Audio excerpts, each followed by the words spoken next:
குருவி உண்டை அப்படின்னு ஒரு புஸ்தகம் படிச்சோம்னா இந்த கதையை பத்தி உங்ககிட்ட சொல்ல போறேன். நீங்களும் தெரிஞ்சுக்கணும்ல. இது தமிழ்நாடு அரசோட புத்தகம். சரியா? சரி, இதுல என்ன கதை இருக்குன்னு நான் சொல்ல போறேன். நீங்களும் கேட்கணும்.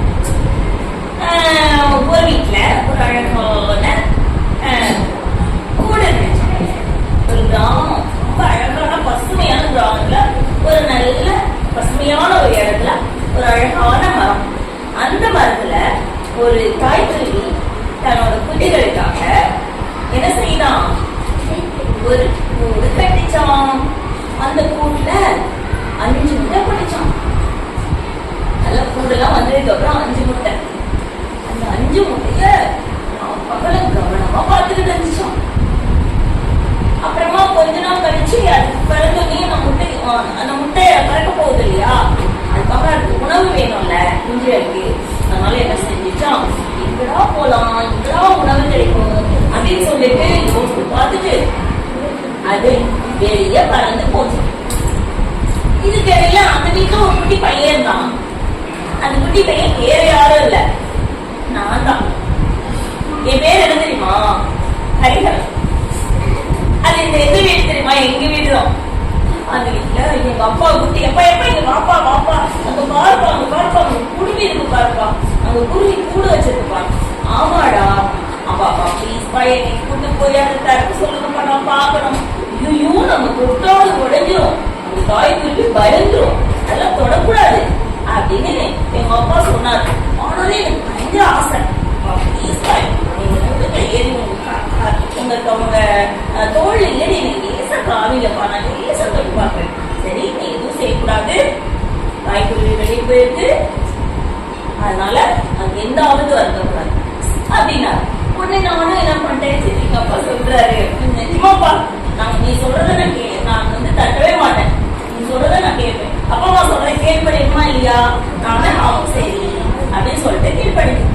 எங்க அப்பா என்ன தோல்ல தூக்கி அதே காஞ்சாரா பார்த்தேன். குட்டி குட்டியா அழகா 5 முட்டை இருந்துச்சு. ஒண்ணுமே செய்யல, பச்சையாட்டேன். அப்புறம் தினம் அந்த காய்கறி வருதா வருதா வருதான் பார்ப்பேன்.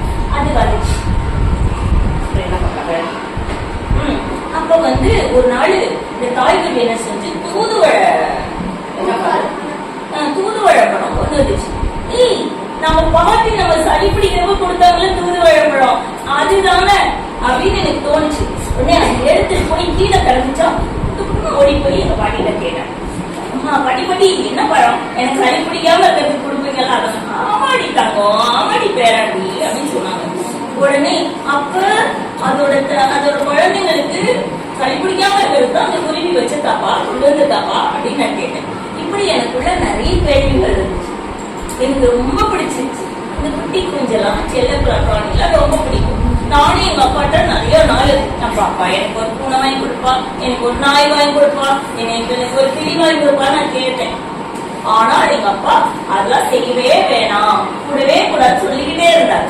ஆனா அதுக்கு காரணம் தெரியல, ஏன் சொல்றாரு அப்படின்னு எனக்கு தெரியல.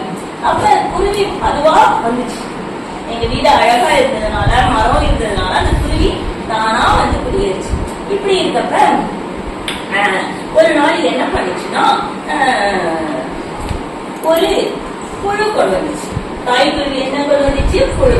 அந்த புழு பார்த்தது, ஆஹா இந்த பழம் இந்த புழு கொண்டு வந்திருக்கே, இந்த புழு என்ன செய்யும் அப்படின்னு நானு எங்க பாட்டி எங்க அப்பா எல்லாரும் பார்த்துட்டே இருக்கும். ஆனா அந்த தாய்க்குருவி என்ன செஞ்சு தெரியுமா, அந்த கூட்டுக்கு போகாம சுத்தி பழந்துட்டே இருந்துச்சு. அந்த மரத்துல இங்கிட்டு பழக்குது, இங்கிட்டு பழக்குது, இங்கிட்டு பழக்குது, கவனிடா இங்கிட்டு பழக்குது, இங்கிட்டு பழக்குது, பழந்துட்டே இருந்துச்சு. அப்படின்னு என்னாச்சு அப்படின்னு எனக்கு தெரியல. அப்பதான் எங்க அப்பா சொன்னாரு, நம்ம 3 பேரும் உள்ள போயிடலாம், இப்ப என்ன நடக்குதுன்னு பாரு அப்படின்னாரு. அப்படியாப்பா அப்படின்னு சொல்லிட்டு நாங்க எல்லாரும் உள்ள போறோம். அது போய் ரொம்ப தூரம் போய் பதுங்கிட்டோம். தெரியாம பார்த்தோம். கொஞ்ச நேரம் சுத்தி முதி போட்டுச்சு அந்த தாய்க்குருவி. பார்த்துட்டு என்ன செஞ்சு போய் அந்த புழுவை போய் தன்னோட குஞ்சுகளுக்கு கொடுத்துச்சு. அப்பதான் எனக்கு புரிஞ்சு.